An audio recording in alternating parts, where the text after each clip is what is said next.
Spring mass system, जिसको हम spring pendulum भी कहते हैं या स्प्रिंग मास पेंडुलम भी कहते हैं। इस टॉपिक को इस वीडियो में हमें 100% कंसेप्चुअली डिस्कस करना है। साथ ही साथ इस वीडियो के डिस्क्रिप्शन में मैं एक पीडीएफ प्रोवाइड कर रहा हूं जिसमें इस टॉपिक के ऊपर एमसीक्यूज होंगे, उनको आपको सॉल्व करना है। और ऐसे ही कुछ एमसीक्यूज सॉल्व करके एक वीडियो अलग से बना है जिसका लिंक मैंने ऊपर दिया है। Without wasting time let us start. तो सबसे पहले हमें समझना होगा कि उस स्प्रिंग मास सिस्टम में जो स्प्रिंग होता है उस स्प्रिंग को सबसे पहले हम समझते हैं। जब भी हम स्प्रिंग की बात करते हैं तो बचपन में हमारे दिमाग में स्प्रिंग जो सबसे पहले यूज में आया वो इस टाइप का स्प्रिंग है जो कि पेन में यूज होता है सर।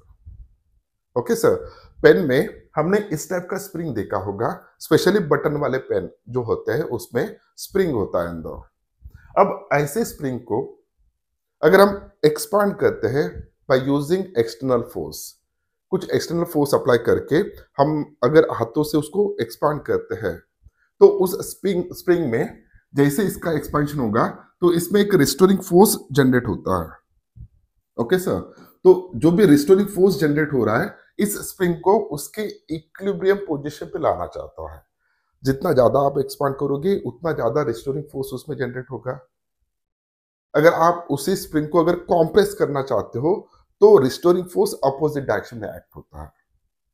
ओके सर, तो इस डिस्कशन के बेसिस पे हम यहाँ पे लिख सकते हैं कि जो भी रिस्टोरिंग फोर्स उस स्प्रिंग में डेवलप होगा जब हम उस स्प्रिंग को उसके इक्विलिब्रियम पोजीशन से डिस्टर्ब करेंगे तो that force it is proportional to minus of X. अब एक्स क्या है सर? अगर आप उस स्प्रिंग को इलोंगेट करना चाहते हो, खींचते हो, तो उस वक्त एक्स की वैल्यू जो भी होगा उसके अपोजिट डायरेक्शन में, उसको आप खींच रहे हो तो अपोजिट डायरेक्शन में फोर्स एक्ट होगा। ओके, अगर उसको आप कॉम्प्रेस करते हो स्प्रिंग को तो एक्स का वैल्यू जो भी है डिक्रीज हो रहा है तो रिस्टोरिंग फोर्स अपोजिट डायरेक्शन में एक्ट होगा। तो उसी डिस्कशन के बेसिस पे मैथमेटिकली हम लिख सकते हैं F is proportional to minus of X. Okay, X is may be elongation may be compression, उसके इक्विलिब्रियम डिस्टेंस से कितना डिस्टेंस कम कर रहे हैं या लेंथ कम कर रहे हैं और इक्विलिब्रियम लेंथ से कितना लेंथ हम बढ़ा रहे हैं, उसके बेसिस पे ये रिस्टोरिंग फोर्स जनरेट होगा। अगर ये प्रोपोर्शनलिटी साइन को हमें हटाना है तो हमें एक कांस्टेंट इंट्रोड्यूस करना होगा। So therefore F is equals to minus K X where k is a proportionality constant and this k is called as an spring constant। इसको हम कहेंगे sir spring constant. Okay sir, तो ये होगा spring constant. अब spring constant ये बहुत important factor, okay this one is a very important factor which decide the nature of that spring. वो स्प्रिंग एग्जैक्टली कैसा है और उस के बेसिस पे ही हम कहेंगे कि कितना फोर्स वहां पे क्रिएट हो रहा है। Okay, restoring force. तो ये जो भी के है this K is called as spring constant. तो हर एक स्प्रिंग के लिए स्प्रिंग कांस्टेंट की वैल्यू डिफरेंट होगा। अगर यहाँ पे हम एग्जांपल के तौर पे कुछ स्प्रिंग्स कंसिडर करते हैं, ओके, तो यहाँ पे अलग अलग डायमेंशन के स्प्रिंग्स आपको दिख रहे हैं, तो सभी स्प्रिंग का स्प्रिंग कांस्टेंट जो भी होगा वो डिफरेंट होगा।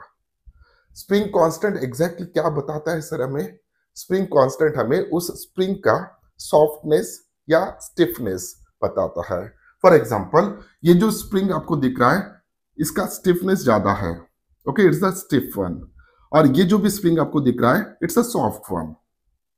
तो ऑब्वियसली जो स्प्रिंग सॉफ्ट है यानी उसको इजीली कॉम्प्रेस किया जा सकता है, तो ऐसे स्प्रिंग का फोर्स कांस्टेंट या स्प्रिंग कांस्टेंट जो भी होगा वो कम होगा।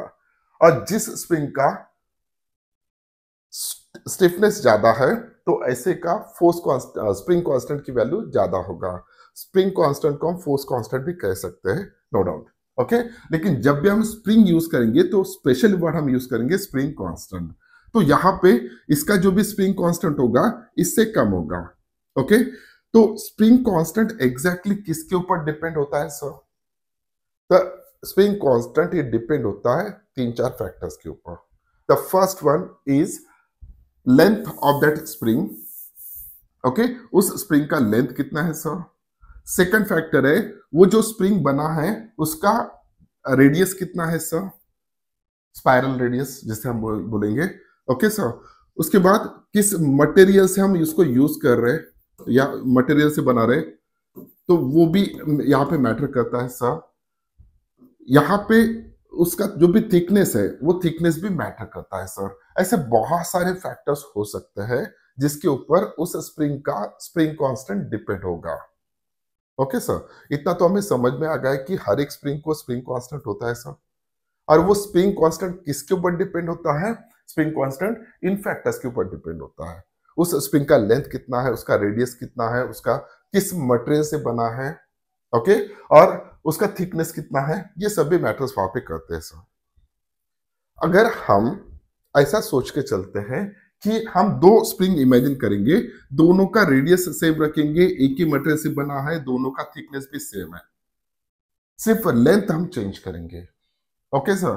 तो लेंथ और स्प्रिंग कांस्टेंट इनके बीच में क्या रिलेशन है सर, तो यहां पे अक्सर देखा गया जितना लेंथ ज्यादा लोगे, ओके, जितना लेंथ ज्यादा लोगे आप उतना उसका स्प्रिंग कांस्टेंट कम होगा। तो spring constant is proportional to 1 upon length of that spring, okay. So it's inversely proportional to length.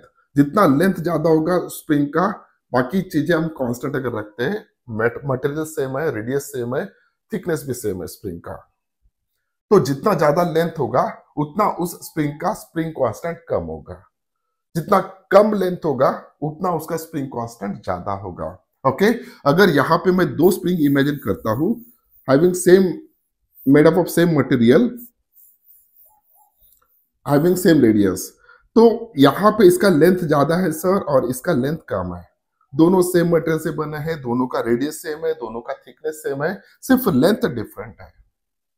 तो सर इसका जो भी स्प्रिंग कांस्टेंट होगा उसको हम K1 कंसिडर करेंगे। इस स्प्रिंग का स्प्रिंग कांस्टेंट जो भी होगा उसको हम K2 कंसिडर करेंगे। तो इस केस में सर K2 की वैल्यू ज्यादा होगा एज कंपेयर टू K1। ऐसा क्यों सर, ऐसा इसलिए क्योंकि इसका लेंथ कम है। अगर लेंथ कम है तो स्प्रिंग कांस्टेंट कम ज्यादा होगा, ओके सर। अगर लेंथ ज्यादा है तो स्प्रिंग कांस्टेंट की वैल्यू कम होगा। तो ये था डिस्कशन। अब इसी लेंथ के बेसिस पे यहाँ पे हम एक फॉर्मूला देखना है जो कि बहुत इंपॉर्टेंट है और जिसके ऊपर एमसीक्यूज पूछे जा सकते हैं सर। वो फॉर्मूला क्या है वो हम यहाँ पे समझते हैं। मान के चलिए कि एक स्प्रिंग हम कंसिडर कर रहे हैं। इस स्प्रिंग का स्प्रिंग कांस्टेंट जो है वो हम K कंसिडर करेंगे, जो भी स्प्रिंग दिया है।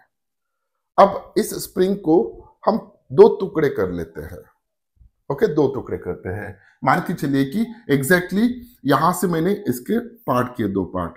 तो जब इसको कट करेंगे स्प्रिंग को तो ये एक स्प्रिंग बनेगा, ओके, जिसका लेंथ हम L1 कंसिडर करेंगे और रिमेनिंग जो भी स्प्रिंग है उसका लेंथ हम L2 कंसिडर करेंगे, ओके सर। अब यहाँ पे या इसको L2 कंसिडर कीजिए, इसको L1 कंसिडर कीजिए, ओके। तो यहाँ पे जो भी फर्स्ट पार्ट है जिसका स्प्रिंग कांस्टेंट अब चेंज हो जाएगा उसको हम K2 कंसिडर करेंगे और सेकंड पार्ट जो भी है इसका फोर्स स्प्रिंग कांस्टेंट हम K1 कंसिडर करेंगे। तो यहाँ पे एक फॉर्मूला आता है सर, वो फॉर्मूला क्या है देखिए। तो जो भी आपने कट किया स्प्रिंग को, अब वो दो अलग अलग लेंथ में डिवाइड होगा, ओके सर। तो यहाँ पे हम लिख सकते हैं कि L1 is equal to n times of L2, L1 is equal to n times of L2, okay. तो बाद में देखेंगे कि एग्जैक्टली हम कैसे डिवाइड करें इसको। मान के चलिए कि ये जो भी पार्ट है this is n times of this part, this one is n times of this part, okay sir. अब फर्स्ट पार्ट का जो भी हम कंसिडर करें, इस साइड का जो पार्ट है, इस पार्ट का एग्जैक्टली स्प्रिंग कांस्टेंट कितना होगा। So that's one is a K2 which is equals to K2 is equals to K, जो कि इनिशियल स्प्रिंग कांस्टेंट था पूरे स्प्रिंग का, इनटू n+1, और K1 that is the spring constant of the second part which is equals to K into n+1 upon n, okay sir. तो ये formulas आपको याद रखने हैं। अब मान के चलिए कि किसी स्टूडेंट ने ये जो भी कट किया है यहाँ पे, एग्जैक्टली यहाँ पे कट किया उन्होंने, मिड पॉइंट पे। ओके सर, तो मिड पॉइंट पे जब कट किया तो इस स्प्रिंग के दो टुकड़े बन गए हैविंग इक्वल लेंथ। दोनों का लेंथ कैसा है सर? सेम है। अगर दोनों का लेंथ सेम है तो एन की वैल्यू कितना आएगा सर? एन की वैल्यू यहाँ पे 1 आएगा सर। ओके, तो इनिशियली कट करने से पहले पूरे स्प्रिंग का स्प्रिंग कांस्टेंट कितना था सर? के था। अब जबकि हमने कट किया है तो इसका स्प्रिंग कांस्टेंट हम कंसीडर करेंगे K2 और इसका स्प्रिंग कांस्टेंट कंसीडर करेंगे K1। तो अब K2 की वैल्यू कितना हो गया सर? N1 की वैल्यू तो मिल गया हमें, तो N की वैल्यू मिल गया। K2 की वैल्यू कितना होगा sir? K2 is equal to K into N की वैल्यू 1 है, 1 plus 1 it is equal to 2 यानी 2 which is equal to 2K। तो सर K2 की वैल्यू हो गया ट्वाइस K। देखिए एग्जैक्टली मिड पॉइंट से कट किया था तो स्प्रिंग जो इनिशियल लेंथ था उसका अब आधा लेंथ हो चुका है, तो अगर आधा लेंथ हो चुका है तो स्प्रिंग कांस्टेंट की वैल्यू 2 टाइम्स बढ़ गया। ओके सर, अब यहाँ पे जो भी रिमेनिंग पोर्शन है उसका भी इतना आना चाहिए, वो भी देख लेते हैं। सो K1 की वैल्यू कितना आएगा सर? यहाँ पे N की वैल्यू सब्स्टिट्यूट कर देंगे तो 1 plus 1 is equal to 2 twice K upon 1 it's a 2K। So 2K। Okay sir, ये समझ में आ गया। अब एक किसी स्टूडेंट को अगर लगता है मुझे इसमें एग्जैक्टली 3 ऐसे ये कट करना है इसको ताकि एक पोर्शन दूसरे पोर्शन से डबल हो। ओके, तो यहां से कट करेंगे सर हम, यहां से। तो जब यहां से एग्जैक्टली कट करेंगे तो मान के चलिए इसका लेंथ है L2 और इसका जो भी रिमेनिंग लेंथ है इट्स L1। ओके, ये 1/3 हमने कट किया है सर, बचा हुआ 2/3 है।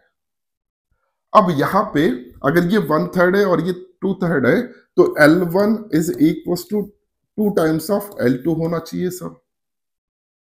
ओके, तो इनिशियली पूरे स्प्रिंग का फोर्स कांस्टेंट कितना था सर? K था। अब इसका इस छोटे पार्ट का फोर्स कांस्टेंट कितना होगा और बड़े पार्ट का फोर्स कांस्टेंट कितना होगा वो हमें यहाँ पे फाइंड आउट करना है। तो इसके लिए K1 की वैल्यू कितना होगा sir? K1 is equal to K N plus 1 upon N और K2 is equal to K N plus 1। तो सभी वैल्यू सब्स्टिट्यूट करते हैं सर, तो यहाँ पे K, अब N की वैल्यू 2 हो चुका है सर, तो K इंटू 2 प्लस 1 3 यानी 3K बाई 2 आएगा सर ये K1 की वैल्यू।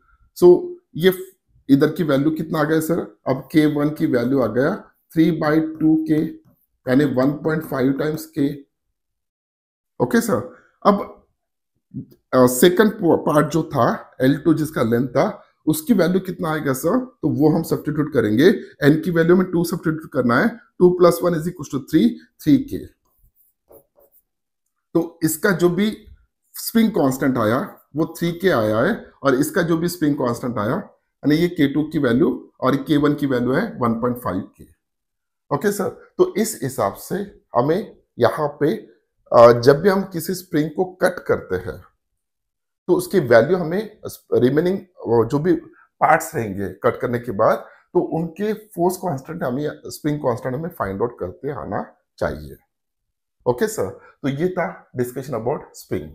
एक चीज और मैं यहाँ पे नोट डाउन करना चाहता हूँ या बताना चाहता हूँ कि जो भी स्प्रिंग पूरे स्टडी में हम इमेजिन करने वाले हैं, this springs are the massless springs.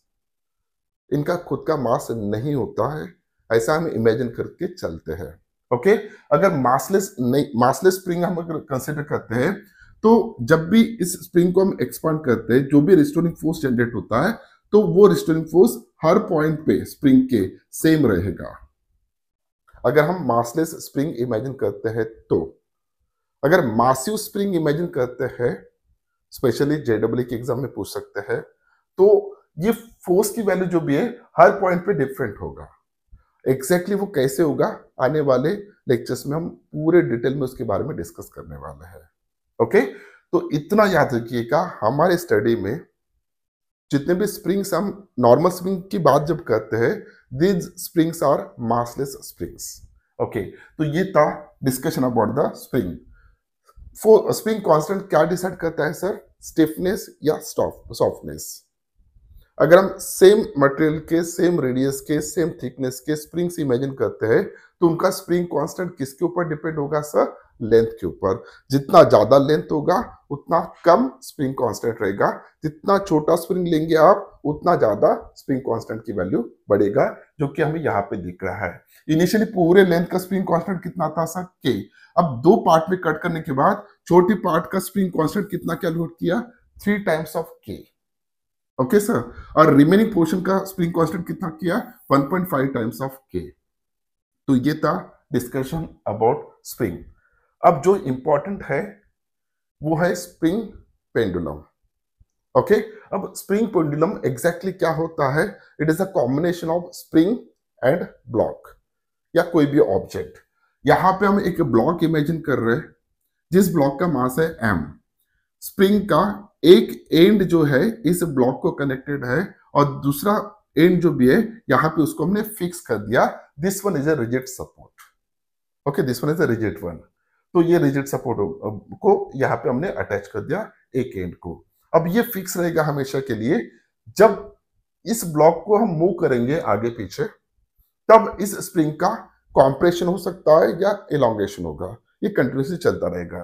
Okay, अब याद रखिएगा जब भी इस टाइप के पेंडुलम को हम कंसिडर करें, स्प्रिंग पेंडुलम को या स्प्रिंग मास पेंडुलम को, तो इस ब्लॉक का जब भी मोशन होगा, okay, that motion on this surface is a friction less moment. उसका जो भी मोमेंट होगा ना, मोशन जो भी होगा, it is a frictionless moment या फ्रिक्शनलेस मोशन। तो वहां पे कोई एनर्जी वेस्ट नहीं होगा। ओके, तो ऐसे ब्लॉक को अगर मैं थोड़ा साइड में लेता हूं, जैसे मैं इस साइड लेके आऊंगा ब्लॉक को बाय अप्लाइंग एक्सटर्नल फोर्स, तो इस स्प्रिंग का इलॉन्गेशन होगा। अब इस स्प्रिंग का अगर इलॉन्गेशन हो रहा है तो इस स्प्रिंग में एक रिस्टोरिंग फोर्स जनरेट होगा। ओके, रिस्टोरिंग फोर्स जनरेट होगा जो कि इस ब्लॉक को नॉर्मल यानी इक्विलिब्रियम कंडीशन पे लाना चाहता है। अब ऐसे सिचुएशन में अगर आपने ब्लॉक के ऊपर फोर्स अप्लाई किया और यहां तक राके रख दिया तो इस स्प्रिंग का इलॉन्गेशन हो चुका है। जो भी स्प्रिंग का इलॉन्गेशन हो चुका है सर, उस स्प्रिंग में एक एनर्जी स्टोर होता है। That energy is called as an potential energy, और अच्छी तरह से कहे तो इलास्टिक पोटेंशियल एनर्जी उस स्प्रिंग में स्टोर होगा। Okay sir. अब उस पोटेंशियल एनर्जी के कारण, इस रिस्टोरिंग फोर्स के कारण, उस पोटेंशियल एनर्जी के कारण इस ब्लॉक को जो हमने बाजू में लेके गए थे वो उसको मिनिमम पोजीशन पे लाना चाहता है, मींस इक्विलिब्रियम पोजीशन पे लाना चाहता है। अब जैसे ही ब्लॉक यहां से इस साइड आ रहा है, okay, due to this restoring force, तो उस ब्लॉक का कंटिन्यूसली एक्सेलरेशन हो रहा है, तो उसकी वेलोसिटी कंटिन्यूसली बढ़ रही है। जब वो इक्विलिब्रियम पोजीशन पे आएगा तब उसमें इतनी वेलोसिटी आ चुकी होगी, उस वेलोसिटी के कारण इतनी काइनेटिक एनर्जी आ चुकी होगी, और due to that kinetic energy it is again moving in towards this direction.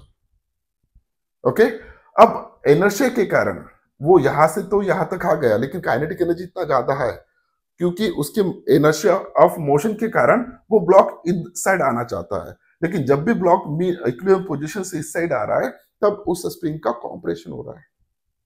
Again वहां पे पोटेंशियल एनर्जी स्टोर हो रहा है, तो फिर उस स्प्रिंग का एक लिमिट तक कॉम्प्रेशन होगा। तब तक जब पूरा कॉम्प्रेशन हो रहा है तब तक ये ब्लॉक रुक जाएगा, बाद में वही पोटेंशियल एनर्जी और रिलीज होगा। ओके, तो और उसको काइनेटिक एनर्जी मिल जाएगा। तो इक्विलिब्रियम पोजीशन तक जाने तक और काइनेटिक एनर्जी मिल रहा है, लेकिन काइनेटिक एनर्जी इतना मिल चुका है, उसकी वेलोसिटी इतनी बढ़ चुकी है due to inertia, again it is moving in this direction, opposite direction. तो in this way it's oscillation is going on. अब ये जब ऑसिलेट कर रहा है तो उस ऑसिलेशन का टाइम पीरियड कितना होगा sir?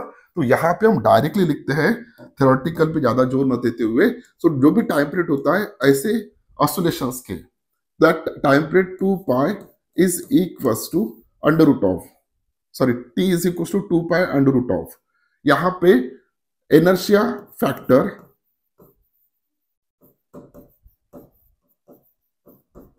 Upon spring factor.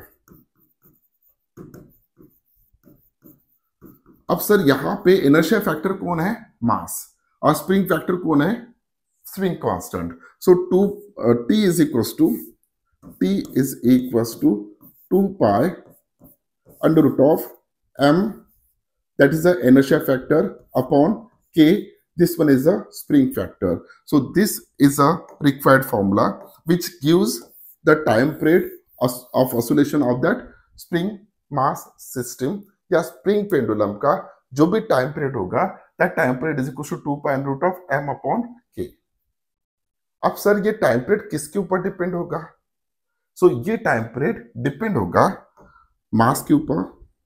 This time period is proportional to under root of m. जितना ज्यादा मास यहां पे अटैच करोगे उतना ज्यादा टाइम पीरियड होगा। ज्यादा टाइम पीरियड मींस वो स्लोली ऑसिलेट होगा।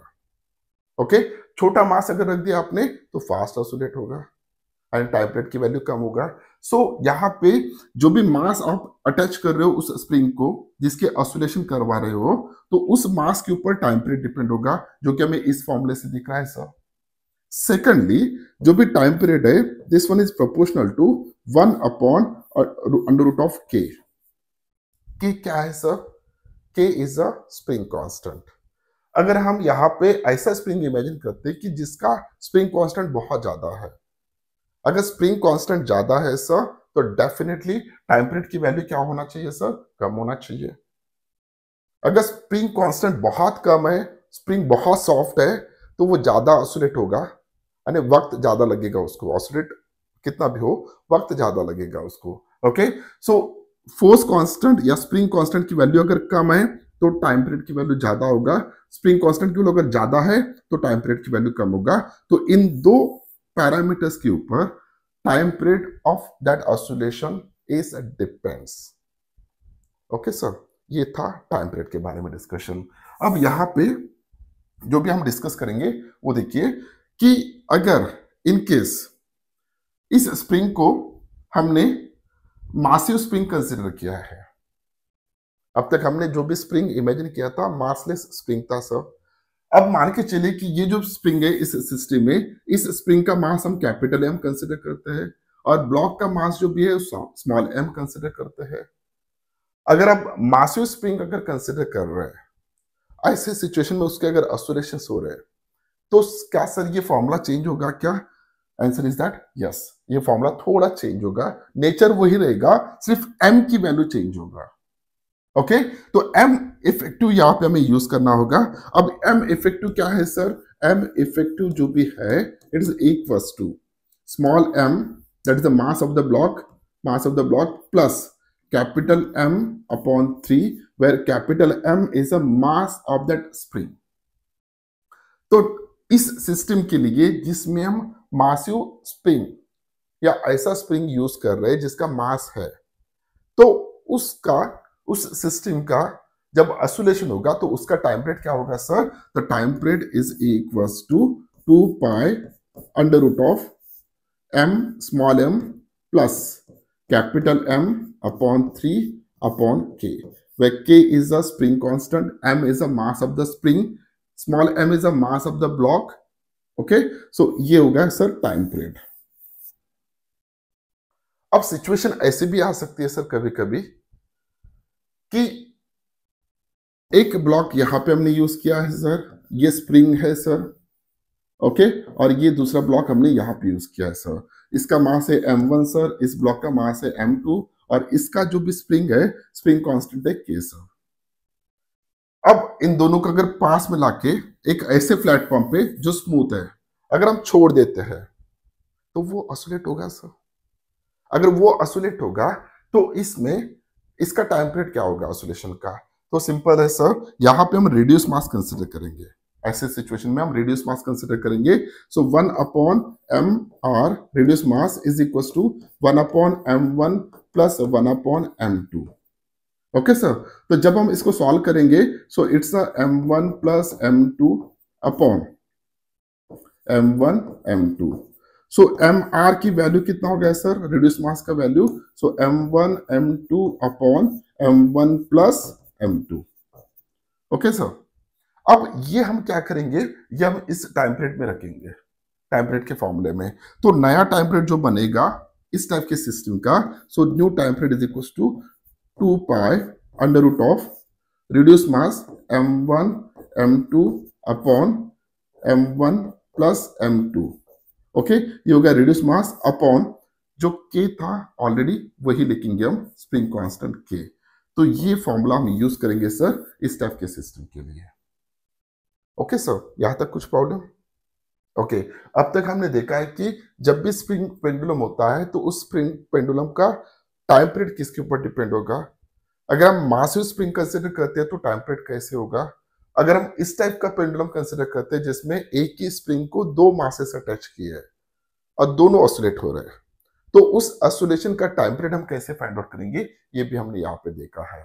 ओके सर, अब कभी कभी सिचुएशन कुछ डिफरेंट होता है।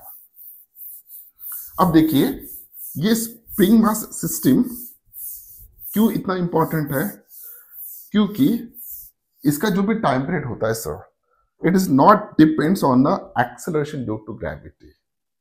जो भी टाइम पीरियड हमने फाइंड आउट किया है सर, ओके, तो इस सिचुएशन में that time period is equals to 2 pi under root of m upon k। Okay sir, अब देखिए इस फॉर्मूले में कहीं पे भी आपको एक्सेलरेशन ड्यू टू ग्रेविटी नहीं दिख रहा है। अगर आप सी लेवल पे इस सिस्टम का टाइम पीरियड फाइंड आउट करते हो, या हिमालय पे फाइंड आउट करते हो, या अर्थ के थोड़ा डेप्थ में कंसिडर करते हो, जहां पे तीनों जगह पे small g that is the acceleration due to gravity की वैल्यू डिफरेंट होगा, तो भी चाहे एक्सेलरेशन ड्यू टू ग्रेविटी की वैल्यू डिफरेंट हो तो भी इस सिस्टम का जो भी टाइम पीरियड होगा ये इतना ही आएगा, तीनों जगह पे सेम आएगा। अगर हम सिंपल पेंडुलम तीनों जगह पे इमेजिन करते हैं, ओके, तीनों जगह पे एक्सेलरेशन ड्यू टू ग्रेविटी की वैल्यू डिफरेंट है, तो वहां पे सिंपल पेंडुलम का टाइम पीरियड अफेक्ट होगा, तीनों जगह पे डिफरेंट आएगा। लेकिन स्प्रिंग मास सिस्टम में या स्प्रिंग पेंडुलम में ये सिचुएशन नहीं है, क्योंकि इसका जो भी टाइम पीरियड होता है it is independent of acceleration due to gravity.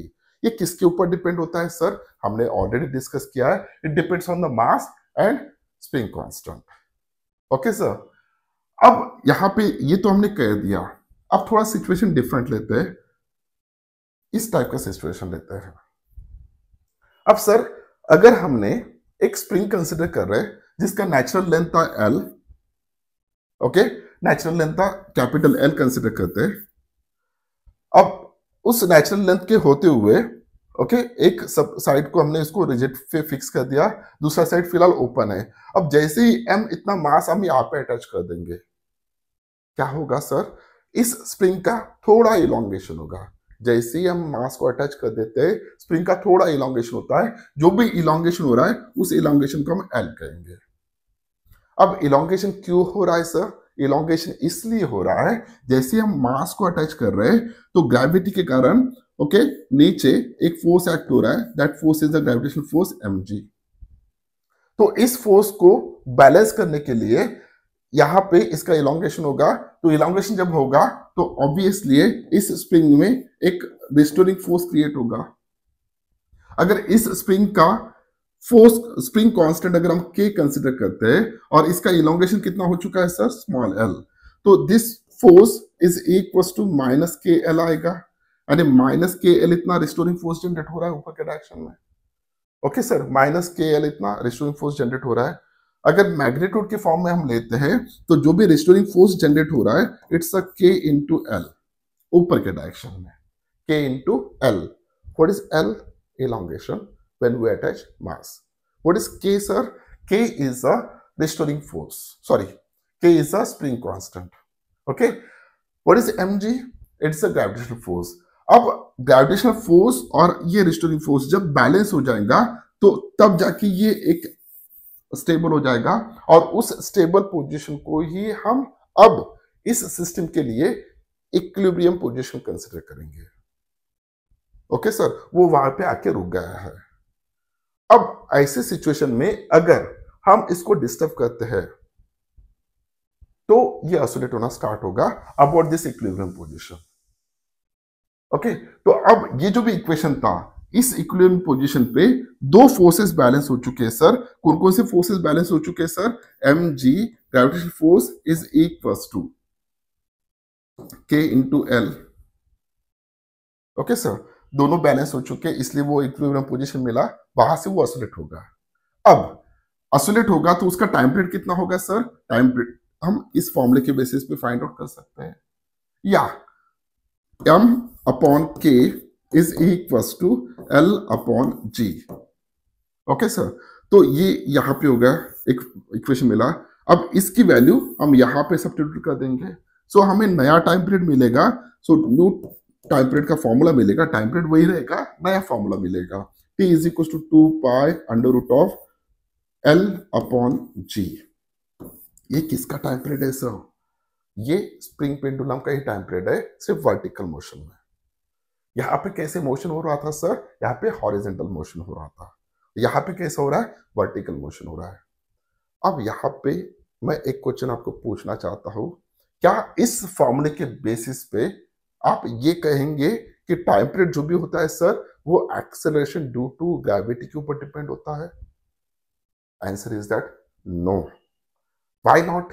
क्योंकि जितना एक्सेलरेशन ड्यू टू ग्रेविटी ज्यादा होगा उतना एल की वैल्यू ज्यादा होगा, ताकि दोनों का जो रेशियो हो, ओके, एल अपॉन जी, ये रेशियो हमेशा कांस्टेंट होगा। आप कहीं पे भी कीजिए, अगर आप स्पेस में करते हो, स्पेस में जहां पे acceleration, effective acceleration due to gravity कितना है? 0 है स्पेस स्टेशन में, तो सर वहां पे वो ऑसिलेट ही नहीं होगा,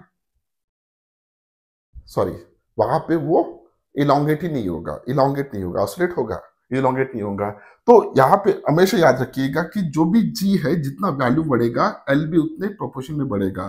तो यहाँ पे भले इस फॉर्मूले में हमें दिख रहा है कि एल और जी, यानी ये it is not a length, this one is a elongation, G is acceleration due to gravity.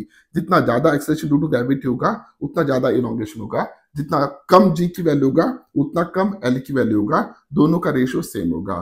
तो ये फॉर्मूला सिर्फ हम तब यूज करेंगे जब वर्टिकल पोजीशन में उसका इलोंगेशन हमें दिया है, तो अदरवाइज इस सिचुएशन में भी ऑसिलेट जब होंगे तो तब हम यही फॉर्मूला यूज करेंगे, और इस सिचुएशन में भी यही फॉर्मूला यूज करेंगे।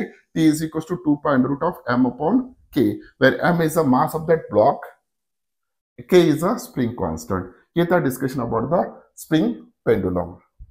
नेक्स्ट वन, अगर यहाँ पे हम दो स्प्रिंग या दो किसी से ज्यादा स्प्रिंग का कॉम्बिनेशन लेते हैं, तो दो टाइप के कॉम्बिनेशन पॉसिबल है, एक है सीरीज कॉम्बिनेशन, दूसरा है पैरेलल कॉम्बिनेशन। अब यहाँ पे सीरीज कॉम्बिनेशन देखते हैं। यहाँ पे हम दो स्प्रिंग से इमेजिन कर रहे हैं, this is the first spring having spring constant K1, this one is the second spring having spring constant K2। Okay, तो यहाँ पे इस ब्लॉक के ऊपर जब भी हम फोर्स क्रिएट करते हैं, ओके, इसको दूर लेके जाते हैं, तो दोनों स्प्रिंग का इलोंगेशन होगा।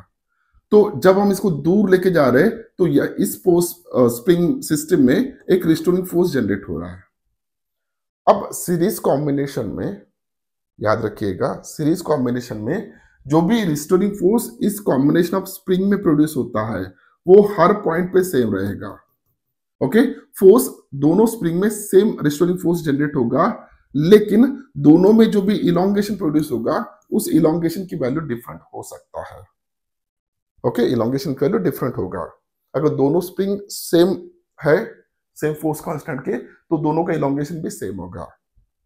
अगर फोर्स कांस्टेंट डिफरेंट है तो दोनों के इलोंगेशन डिफरेंट होंगे, दोनों में जो रिस्टोरिंग फोर्स जनरेट हो रहा है उसकी वैल्यू सेम रहेगा। ओके, अब ऐसे केस में इसको अगर हम एक ही सिस्टम इमेजिन करते हैं तो उसका इफेक्टिव स्प्रिंग कांस्टेंट कितना होगा वो हम फाइंड आउट करते हैं। अगर स्प्रिंग जो भी है सीरीज कॉम्बिनेशन में, तो जो भी सीरीज कॉम्बिनेशन का फोर्स स्प्रिंग कांस्टेंट आएगा that is equal to 1 upon KS is equal to 1 upon K1 plus 1 upon K2।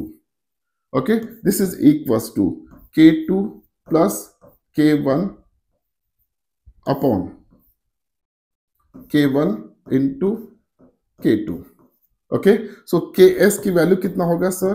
KS is equal to K1 K2 upon K1 plus K2। तो this is a resultant spring constant of that series combination. अगर दोनों spring same spring constant के हैं तो के लेंगे हम यहाँ पे। के अगर लेते हैं तो के इंटू के ट्वाइस के होगा ये, और यहाँ पे this is again sorry this is अ के स्क्वेयर होगा, ऊपर के स्क्वेयर होगा और यहाँ पे 2k होगा। So this is equal to 1k get cancel, k by 2। Okay, k by 2 होगा के एस की वैल्यू। अगर बहुत ज्यादा स्प्रिंग यहाँ पे हम यूज कर रहे हैं, this is the first, the second, third, in this way fourth, in this वे बहुत सारे यूज कर रहे हैं, तो के एस की वैल्यू जो भी होगा, ओके अगर सभी का फोर्स कांस्टेंट सेम है तो, सभी का फोर्स कांस्टेंट सेम है तो इसके बेसिस पे अगर इसे n नंबर ऑफ स्प्रिंग हम कंसिडर कर रहे हैं तो यहाँ पे k अपॉन n आएगा। ओके, के एस इज इक्वल टू के upon n, where k is a spring constant of each individual spring। ऐसे n नंबर ऑफ स्प्रिंग है जो सीरीज कॉम्बिनेशन में है, तो के एस इज इक्वल टू के अपॉन n। तो हमेशा याद रखिएगा जब भी सीरीज कॉम्बिनेशन में होता है तो ये फॉर्मूला हमें यूज करना है। नेक्स्ट वन, तो सीरीज कॉम्बिनेशन कुछ इस तरीके का भी हो सकता है। नेक्स्ट वन, हम पैरेलल कॉम्बिनेशन लेंगे। अब पैरेलल कॉम्बिनेशन कैसे होता है सर, वो सबसे पहले हम देख लेंगे। पैरेलल कॉम्बिनेशन ऐसे भी हो सकता है या ऐसे भी हो सकता है। ओके, यहाँ पे दो स्प्रिंग्स पैरेलल कॉम्बिनेशन में अटैच किए, यहाँ पे भी दो स्प्रिंग्स पैरेलल कॉम्बिनेशन में अटैच किए हैं। अब जब पैरेलल कॉम्बिनेशन में अटैच होंगे, अगर इस ब्लॉक को मैं नीचे लाता हूं, ओके इस ब्लॉक को अगर मैं नीचे ला रहा हूं तो इन दोनों स्प्रिंग का इलोंगेशन सेम होगा। यहाँ पे दोनों स्प्रिंग का इलोंगेशन सेम होगा, लेकिन दोनों स्प्रिंग में जो भी रिस्टोरिंग फोर्स जनरेट होगा वो डिफरेंट होगा। तो इसमें हम कंसिडर करेंगे F1 इतना रिस्टोरिंग फोर्स जनरेट हो रहा है, इसमें F2 इतना रिस्टोरिंग फोर्स जनरेट हो रहा है। सीरीज कॉम्बिनेशन में रिस्टोरिंग फोर्स की वैल्यू सेम था, इलोंगेशन डिफरेंट था। पैरेलल कॉम्बिनेशन में इलोंगेशन सेम होगा और रिस्टोरिंग फोर्स की वैल्यू डिफरेंट होगा। अगर इस ब्लॉक को आप थोड़ा भी नीचे शिफ्ट करते हो, ओके सर, तो इसका इलोंगेशन हो रहा है, उतना ही अमाउंट इसका कॉम्प्रेशन हो रहा है। जितना इसका इलोंगेशन होगा उतना ही अमाउंट में इसका कॉम्प्रेशन होगा। ओके सर, इसमें रिस्टोरिंग फोर्स दोनों में जो जनरेट होगा वो डिफरेंट होगा। ओके, अब यहां पे नेट स्प्रिंग कांस्टेंट कैसे फाइंड आउट करें सर? तो सीरीज कॉम्बिनेशन का तो हमने देखा है, अब पैरेलल कॉम्बिनेशन का जो भी होगा, so it's a simple addition. तो यहाँ पे दो स्प्रिंग्स है, I mean spring constant K1 और K2, तो resultant of this parallel combination spring constant जो भी होगा it's a K1 plus K2, दोनों केस में सिंपली ऐड करना है। अगर दोनों की वैल्यू सेम है K, सो यहाँ पे हम लेंगे K plus K is equal to twice K। Okay sir, तो Kp इज इक्वल टू, अगर दोनों सेम है तो यहाँ पे ट्वाइस K। अगर n नंबर ऑफ स्प्रिंग्स है तो यहाँ पे फॉर्मूला आएगा Kp is equal to n into K। अगर सभी स्प्रिंग्स का कांस्टेंट K है और सभी का n नंबर ऑफ स्प्रिंग्स है तो रिजल्टेंट जो भी पैरेलल कॉम्बिनेशन का स्प्रिंग कांस्टेंट आएगा Kp is equal to n into K। तो ये था पैरेलल कॉम्बिनेशन। तो सीरीज कॉम्बिनेशन में या पैरेलल कॉम्बिनेशन में आपको फॉर्मूला लगाते आना चाहिए, ओके, और resultant spring constant find out करते आना चाहिए। अब यहाँ पे इस स्प्रिंग पेंडुलम के ऊपर कुछ एमसीक्यूज हमने ऑलरेडी सॉल्व किए हैं, जिसका लिंक मैं नीचे प्रोवाइड कर रहा हूँ, और एक पीडीएफ फॉर्म में एक एमसीक्यू का एक क्वेश्चनर भी दे रहा हूँ। वो क्वेश्चनर आपको सॉल्व करना है। मिलते हैं नेक्स्ट वीडियो में, तब तक के लिए thank you very much, bye bye.